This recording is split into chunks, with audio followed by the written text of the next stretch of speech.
It doesn't work for the Canadians, and I think that's what you're seeing here. The Canadians want a true negotiation among the three parties that have been together in NAFTA for 25 years. They don't want to have something imposed on them. The Canadians have a democracy. Their Prime Minister, Trudeau, can't back down publicly to the president's demands. I think what we're seeing here, the president negotiates this way. We saw it in North Korea in 2017. Very tough public attitude, then some private conversations, then move towards a deal. I have to believe that's what we're going to see here, because NAFTA, even if it's called something else, the president doesn't like that name. It's too important to the American economy and to the North American economy, highly integrated.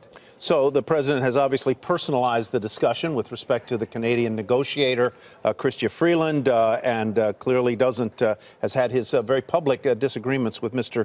Trudeau as well. He comes back to the idea of putting tariffs on Canadian-built cars. Does that hurt Canada, or does it hurt the American-based companies? And I consider Fiat Chrysler, for intents and purposes, an American-based company. Does it hurt the American-based companies almost as much as it hurts Canada? You know, this is the longest trade relationship border in the world. We have an integrated supply chain, especially in automobiles. So any tariff like that is bound to hurt American companies. I think the president would be better advised tactically to renegotiate NAFTA, call it something else, call it the Trump-North Korean trade agreement. That's fine, I think. It would be fine for everybody. I think the president is right about China, but he's not going to be as effective on his China trade complaints if he's still at war with Canada, Mexico, and Europe. Those countries, I think, would like to get behind him, at least quietly on China, but not if he's raising the stakes, in this case, with Canada.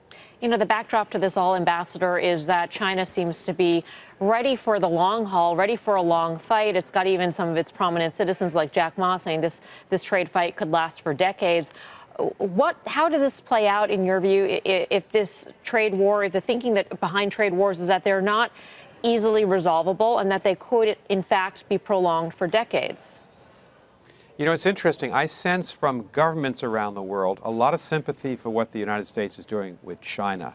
Governments that don't have the weight to go after the Chinese, I think, are silently encouraged that the president has been very insistent with the Chinese on their trade violations under the World Trade Organization guidelines.